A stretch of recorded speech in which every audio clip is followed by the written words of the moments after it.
বোজা noted company থেকে বলতে গেলে প্রকাশ হলো একটি নতুন নোটিফিকেশান বা বলতে গেলে আজকেই লাস্ট ডেট, ঠিক আছে। তো তোমাদের বলতে গেলে আমার বলতে গেলে আপডেট বলতে কালকেই দেওয়া দরকার। তো আপাতত আমার বলতে গেলে কাজ ছিল বলে আমি তোমাদের বাড়ি বলতে গেলে এই ভ্যাকেন্সির আপডেটটা দিতে পারিনি।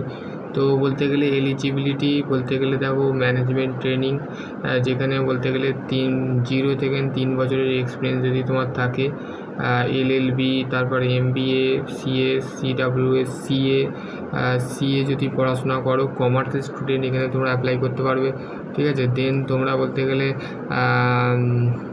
তারপর হচ্ছে গ্র্যাজুয়েট ইঞ্জিনিয়ারিং গেট, ঠিক আছে। গেট ইঞ্জিনিয়ারিংয়ের ক্ষেত্রে গ্র্যাজুয়েট মানে বিটেক হোল্ডার যারা আছে গ্র্যাজুয়েট, তারা ইলেকট্রিক্যাল ইঞ্জিনিয়ার বা মেকানিক্যাল ইঞ্জিনিয়ার বা সিভিল ইঞ্জিনিয়ার নিয়ে তোমরা যদি করো, তা তো তোমাদের যদি 3 বছরের এক্সপিরিয়েন্স থাকে তো তাহলে তোমরা এখানে অ্যাপ্লাই করতে পারবে, ঠিক আছে। গেট। তারপর হচ্ছে ডিইটি মানে ডিপ্লোমা ইঞ্জিনিয়ারিংয়ের ক্ষেত্রে দেখো তোমরা 3 বছরের যদি এক্সপিরিয়েন্স থাকে আর তার সাথে তোমাদের diploma civil mechanical electrical engineering যদি করে থাকো তো তোমরা এখানে অ্যাপ্লাই করতে পারো। তারপরে গ্র্যাজুয়েট ইঞ্জিনিয়ারিংয়ের ক্ষেত্রে দেখো বলতে গেলে গ্র্যাজুয়েট ইঞ্জিনিয়ারিং আছে। গ্র্যাজুয়েট ইঞ্জিনিয়ারিংয়ের ক্ষেত্রে BE.Com, BSc, BBA যদি এক্সপিরিয়েন্স থাকে, গ্র্যাজুয়েট ট্রেনিং, ঠিক আছে। যদি BBA, BSc, BA যদি স্টুডেন্ট থাকো, নর্মালি যারা আর্টের স্টুডেন্ট আছো তারাও এখানে অ্যাপ্লাই করতে পারবে। যারা BCom করেছো তারাও অ্যাপ্লাই করতে পারো। যারা BSc করেছো, যারা BBA করেছো, BBA মানে BCom বিএর পর BBA করা যায় বা BScর পর BCAর পর করা যায়, ঠিক আছে। বেসিক কম্পিউটার সায়েন্স, ঠিক আছে। Bachelor of computer science, bachelor of business of arts, ঠিক আছে। ব্যাচেলর অফ বিজনেস আর্ট, ঠিক আছে। তারপর হচ্ছে দেখো April 3 important date, last date of the application of submission. তোমরা লাস্ট ডেট তোমাদের আজকে সকালের মধ্যে তোমরা অ্যাপ্লাই করে দেবে, ঠিক আছে। April date of the investigation of the candidate of mail, তোমাদের মেল দেওয়া হবে, ঠিক আছে। মেল পাঠানো হবে যারা অ্যাপ্লাই করবে, ঠিক আছে। তারপরে হচ্ছে confirmations of the by the cover mail, তারপর ওভার মেল পাঠানো হবে।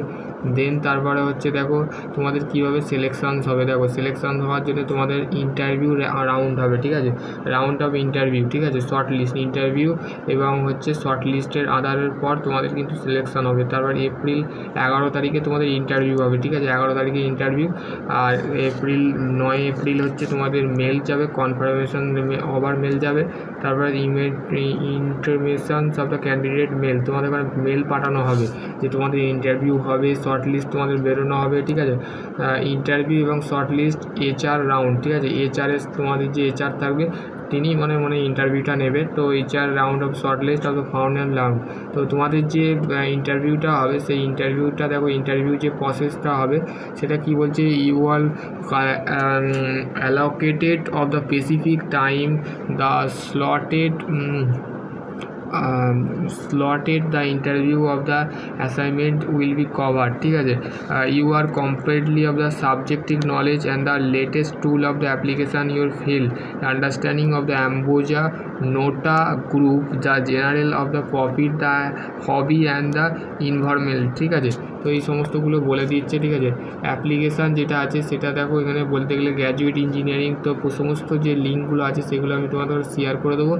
আর এইটা আমি তোমাদের অফিসিয়ালি যে আমার হোয়াটসঅ্যাপ গ্রুপ আছে, দুটো গ্রুপ আছে, একটা officially WhatsApp of Shubhajit WhatsApp group 1 যেটা আছে, আর টেকনো ITI আপডেট গ্রুপ যে চ্যানেলটা আছে সেই গ্রুপে তোমাদের শেয়ার করে দেবো, ঠিক আছে। ম্যানেজমেন্ট ট্রেনিংয়ের ক্ষেত্রে, গ্র্যাজুয়েট ইঞ্জিনিয়ারিংয়ের ক্ষেত্রে, ডিপ্লোমা ইঞ্জিনিয়ারিংয়ের ক্ষেত্রে, গ্র্যাজুয়েট ইঞ্জিনিয়ারিংয়ের ক্ষেত্রে, ঠিক আছে।